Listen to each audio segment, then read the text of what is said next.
This is the Finance and Audit Committee regular meeting agenda, Thursday, July 27th, 2023, 5:30 p.m. Being held at Sacramento Much Fire District headquarters at 10545 Armstrong Avenue, Boardroom 2, Boardroom, second floor, vacant house. We also have a remote via Zoom, a webinar ID 827-3461-0232 #. Passcode is Metro 2101. That's METRO 2101. Committee members, Kevin Wood is not present tonight. Robert Weber, Gay Jones, and Donald Clark. So I'm going to call this order to meeting. Our meeting to order. Do I need to do anything? I'll just call the roll real quick. Okay.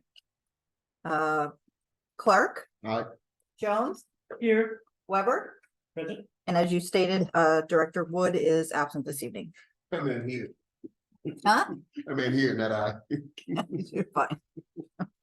Now is the opportunity for public opportunity to discuss matters of public interest within the committee's scope, including items or not on the agenda. Do you have any speakers? Do not. Then we'll move on to consent items. The consent agenda is actually, well, we've already done that. So we need to look at the action summary minutes. So that we just need, we need a motion, Need a motion. a second to Chair, approve what the I would like to minutes. do is move our consent agenda, please, I as a second, motion. and I second it. All in favor, say aye. Aye. Aye. Thank you. Motion passes. So we now move to presentation items. Correct. And we now have financial report through April 30th, 2023. CFO Dable Tool. Good evening, directors, Archie Laverty, colleagues, members of the public. Pausing the presentation. Tonight's bi-monthly fiscal report covers the first 10 months of the fiscal year, so through April of 2023, and is provided to help you monitor the fiscal health of the district. Using the information from the bi-monthly fiscal report you received for this meeting, we'll be looking at data points intended to identify deviations for the 2023 budget. I'll note up front that this presentation is 1 month later than it typically would be. As you recall, the last month, the Finance and Audit Committee meeting was canceled, and this material was carried over to tonight. So we will have another bi-monthly fiscal report next month and at the same time, we'll be considering this committee will be considering the final budget for 23-24. So this first slide is our second slide is our general fund cash balance trends through April, again, in April this year. The red line is fiscal year 22-23, and the green line is prior year, fiscal year 21-22. At the end of April, cash balances had surged past last year by 9.3 million, reaching 85.9 million. You can observe that the red line had stayed below the green line for the first 8 months of the fiscal year and then has jumped up ahead. So general fund cash balances jumped up ahead of last year, or I should say 21-22 for in March and April.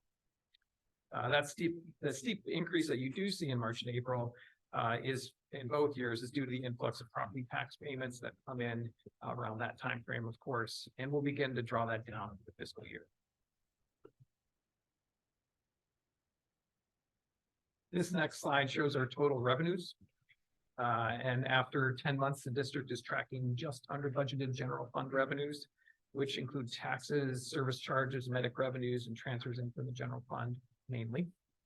There are 3 colored lines on this chart. The green line, again, is prior year revenues at the end of April 21-22. Revenues were 223.4 million. The red line is 22-23 actual revenues. At the end of April, revenues were 236.5 million. About 13 million more than prior year at that point. The blue line is budgeted revenues, and that's relative to the mid-year budget for 22-23. That's what we projected to have at the end of 22-23. And you can see it's tracking ahead of actuals. The budget revenues are actually $5.3 million higher at this point at the end of April. And that doesn't necessarily mean a shortfall in 22-23 revenues. At the end of April, we were still in the thick of receiving property tax revenues, as I mentioned. So the revenue story for the year is really not yet finished.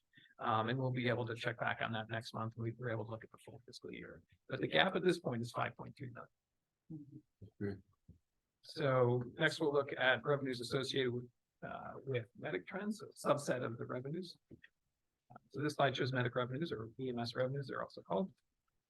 As a reminder, in 22-23 mid-year budget, we recognized that EMS revenues were coming in lower than budget.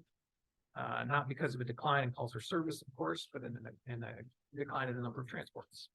The total reduction in the mid-year budget was 2.5 million, and the new revised annual budgeted amount that we did in the mid-year is at the end of the blue line at 44.5. So what had been 47 is now 44.5 per budget. The prior year, the green line revenues were actually $2.4 million higher than 22-23 actuals. And actual 22-23 revenues at the end of April, the red line, were still below the new adjusted lower budget revenue of 37.3 million by 1.7 million. So 1.7 million where we thought we'd be when we did the mid-year. This is another story where I just would advise waiting till next month. We have seen a surge. Since the end of April, and I expect that gap to narrow. All right. So moving from revenues to expenditures. This slide shows general fund total expenditures. 10 months into the fiscal year, actual general fund expenditures relative to mid-year budget are closely aligned. The red line and the blue line are almost on top of each other there. Actual 22-23 expenditures are just $400,000 lower than what we in the mid-year budget. Actual expenditures at $220.7 million are also $6.6 million higher than the prior year, shown with the green line. And so through April, we had about 82% of the total annual expenditure budget had been expended relative to the mid-year budget. So again, we're tracking closely with the mid-year budget, assuming a consistent spending pattern. Next, we'll go into a component of costs. A subcomponent of that is labor costs, which includes its wages, incentives, retirement, healthcare costs, workers' compensation, and other benefits are all rolled into labor costs. Labor costs make up about 84% of the general fund expenditures in 22-23. As you can see on the slide, actual 22-23 costs, red line, and budget costs, blue line, are trending very close together again. After 10 months, labor costs were $183.6 million, tracking $900,000 lower than the mid-year budgeted number. We expect that to level off before the end of the fiscal year, it's reported. Labor costs were $6.4 million more than the prior year number of $177.2 million. So this is your labor cost slide. Next, we'll take a look at general fund reserves. Again, here, the green line is prior year and the red line is 22-23 actual amounts. The purple dotted line shows where the 15% reserve level is. And you can see for yourself, for the fiscal year as a whole, reserves generally followed a historical course as we did last year, green line tracking with red fairly closely. At the end of April, reserves ticked up to 18.8% or 50.8 million, which is about 7.8 million more than last year. Of course, that that will not last. End of year reserve percent is forecast to reach 13.4%. So we'll come down from 18.8 to 13.4, which ties to what we have in the mid-year budget. And that is the reserve update. Next, the CERT fund. This slide shows our contributions to the California Employers Retirement Benefit Trust, or CERT fund, which we use to offset future OPEB liabilities. CERT balances are not a cash fund or a reserve. Balances in this trust can only be used to pay for future OPEB costs, which are mainly retiree health benefit costs. And the total value of our funds shown at the top there is almost 72.5 million. That's 2.2 million more than the last report. Made to this committee. So that's made up of contributions over the life of the participation in the fund and investment earnings. There's been pretty strong investment earnings, as you can tell by the green line. Since inception, the districts has contributed 55.3 million, And the green area is now up to 17.2 million in earnings. That earnings level is now, you can, if you look closely, is now pretty close to where it was at its peak in June of 2021. So we're starting to come back after the investment recession we experienced in the last couple of years. Next is so here's your takeaways for this report. Actual general fund cash in April 2023 trended well above April 2022. And we're now $9.3 million higher in cash. We were at the end of April. Some of that's higher property taxes and some of that's other sources like IGT funds coming in. We'll see next month how that gap holds, of course. And at the end of April, general fund revenue was $5.3 million lower than mid-year budget. As mentioned, there's some timing pieces going on there, and you'll be able to see how much that closed, that gap narrowed less when we report next month. Total general fund spending was $400,000 lower than mid-year budget, even as labor spending, the largest component of expenditures, it was up by $900,000. So there's some offsets working there on the service and supply side. And the cert fund valuation again reached 72.5 million, nearing its previous peak in June of 2021. Those are your takeaways.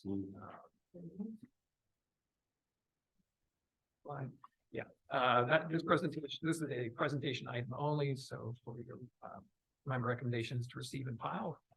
Welcome your questions. Thank you, Mr. Chair. Good evening, Mr. O'Toole. I appreciate the PowerPoint here. I do have some questions, trying to get some clarity on our the report that we received from here. And one real quick one on page 5 at the very top, it says February. And I think in the gray area, the first, and so I think that should probably say April, right? Pull it out real quick. Yeah. I'm sure that's just some leftover typo thing. Yes, they're all. But They should all it did be- cause me a couple of seconds of confusion. Which one? On page 5 in our board packet for finance Oh, okay. committee, on page 5, under cash balance, there's a kind of a gray line on top. And the title is April 23 and April Okay. 22, but it says February. Oh, I see. Okay, but that's just a typo, I'm sure. So on page 7, again, I'm just looking for clarity here. On page 7, there's a little chart with a blue perimeter, Below the chart, yes. and it says ratio of net reserves to total expenditures. And could you just, in very simple firefighter terms, could you just tell me when that we go from a high of 18.8 in April 22 to like a low of minus 10 back in 9/22. I'm not sure what that number's trying to tell me.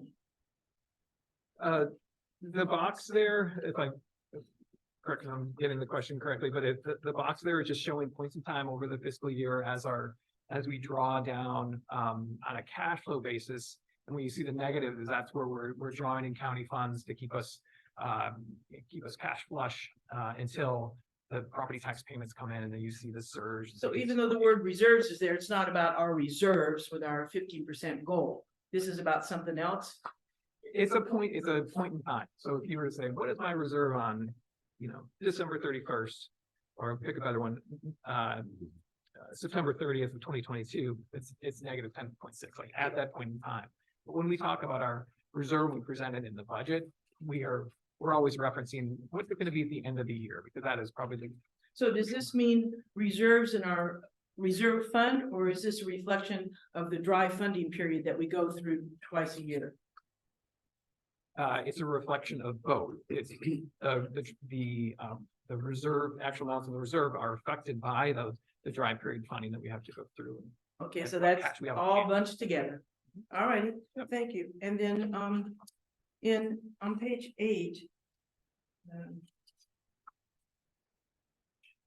Page 8, it talks about the 82.5, 82 plus a little bit Yes. budget expenditure, but you have to go down to like another page with an asterisk to figure out whether or not that includes PPGMT in the total budget. Mhm. And again, how much money have we received to date or through April 30th, 2023? How much PPGEMT have we received? So as of April, we'd received very little. And I think I might have shared a report on that.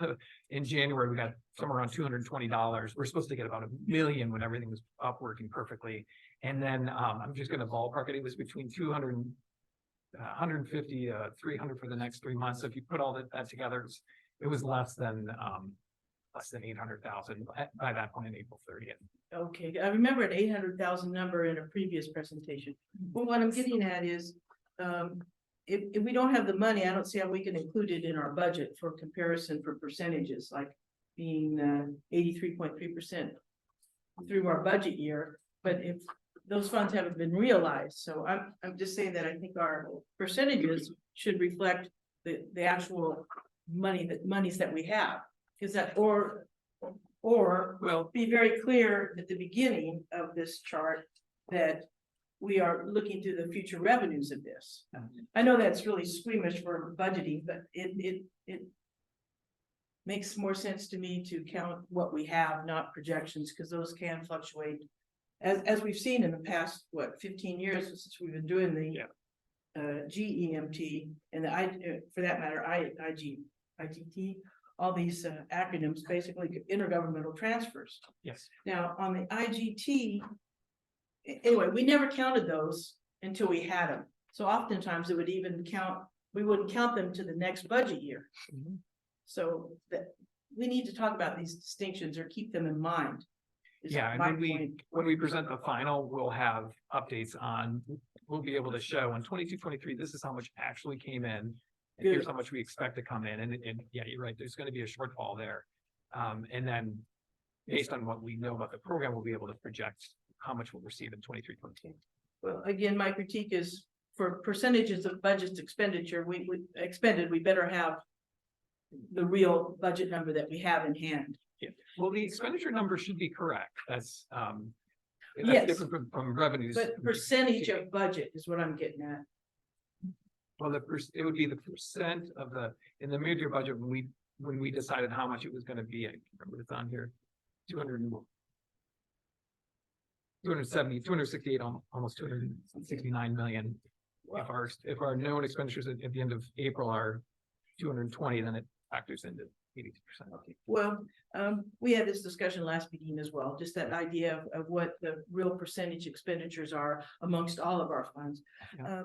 Moving on, maybe some of these I can get to you offline. There seem to be some different presentations on page 8 and page 9 on lines 9100. On page 8, all taxes were 189,000. And then on page 9, it's 187,000.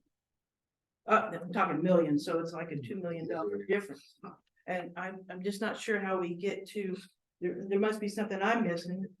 And somebody from the public wants to come look at this. I'm thinking it needs to be a little bit more simplified. Yeah, I think the column header is what was in the mid-year budget was 189, and then the year to date as of August was 187. 187 for, okay, well, you see how those, maybe it'd be better if we could just put it all in one chart. So we see mid-year budget, current, projected. Yeah, it's two different perspectives. If you want to look mid-year budget, you go to that first page, page 8, and then if you want to look at how we did last year, you go to page 9. Yeah. So it's kind of a matter of what your interest is, what your reference is. Well, it's kind of funky to have to go up and down on the pages and as well as across on for real comparisons. All right. So where are our medic cost recovery lines? Thank you. Okay, so on page 8, there's you would just refer to 9100. So 1, 2, 3, 4, 5 lines below that. 96, cost recovery. yeah. And then the asterisk, Includes G GEC. and T. So under IGT, intergovernmental transfers, are all those what's included in the IGT? That's on another page, So that would be, 9,500. Or other governmental agencies, sorry. I'm just confused how much money is represented by all those acronyms. so there's the IGT is a separate fund, it's the M fund.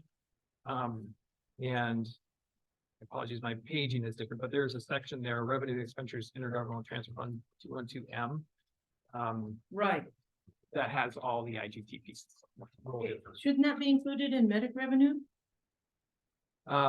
This is my point. I'm seeing different pots of money that add up to medical revenue. Yeah, I mean, I understand. It's a good question because you would think like, well, this is related to a medic activity. Why wouldn't it be there? But it's actually, the flip side of it, is that it's an intergovernmental transfer. So the function, how the money kind of operates, the treatment of the money is different from the general fund. It's not a general purpose fund. It wasn't established to be general purpose fund. It was established to be really to an intergovernmental transfer that's dependent on the state and the feds to pull that down. So, you make a point from a sort of an operational perspective, and I guess like the finance people these reports would say, yeah, but we see it from a finance perspective. Like it's a different type of money, so we put in a different category. That makes sense. One final question on this, and then I'll leave the rest here for offline. Sure. Is PPGEMT, is that included in governmental transfers now? Yes, we are taking the PPGEMT money and transferring it into the general fund. Okay, wait, no, I said IGT. No, Okay. what I'd like to know is to be able to readily look at these budget lines and see where the revenues are coming from PPGEMT and then now apparently from other IGT sources. Let's work on trying to help distinguish those Sure. revenue lines, okay? Okay. I'd appreciate that. Thank you, Mr. Chair. Thank you. I have no question. Thank you, Director Jones. We've talked about that. We've talked about this. We've talked about this as far as clearing some of this stuff out, especially for a new individual trying to get their feet wet on this. If there's some way, maybe the three of us can get together and clear some of this stuff. So at least I understand it much better than I am right now as well. Okay. It would make it much clearer for what I have to present later to an actual board meeting, what the heck I'm talking about here. Right now, it's kind of a little bit confusing to me as well. So along with your takeaway points, again, I'm just trying to get ahead of this. So for my meeting, presentation is, we are trending 5.3 higher cost wise than 22 or 21, 22. 5.3 higher than what we've had we had projected in the budget for 2023. And medical revenues are trending higher. Medical revenues are trending lower than either than either Over the last year year, or over the last than year. we had in the budget. And do you have any way of projecting or testing when we are going to catch up on this medic monies that we are so far in arrears right now? The PPG. Yes, PG. Yeah, I think there's a number of people in this organization that are trying to get to the bottom of that.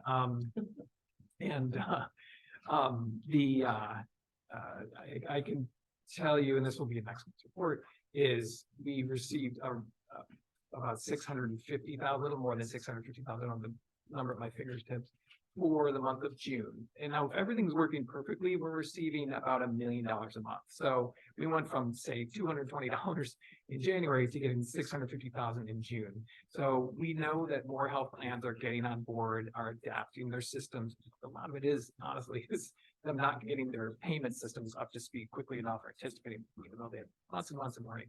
But is getting that part of. So Kaiser's on board, Western Health came on board in July, so we'll see that in August. So the big players are getting on board and paying. So it's hard. I'm just giving you a contextual answer. I'm not sure I can. We're seeing the numbers tick up. And it's important to remember too that these are these payments are based on work performed. It's not us asking, you know, goodness, or you please pay us. It's like, no, we already did it. Yeah. You gotta pay us, and they have to pay with interest too. So, those months that were missed, we will get back to perform. These are, they're very, very big numbers that are going to be coming in, that are going to be playing a very significant role in our actual budget in the future. So, this is a very important topic, not to all the folks that are working on it, but to this panel as well. It's a hot button topic for us. Yeah. Thank you very much. If there's anything else? No. Thank you. Board. Next meeting date will be August 24th, 2023. There are no other items, then I'll adjourn the meeting. Thank you. Thank you, Mr. Chair. I should have, yeah. No, it'd be too dangerous.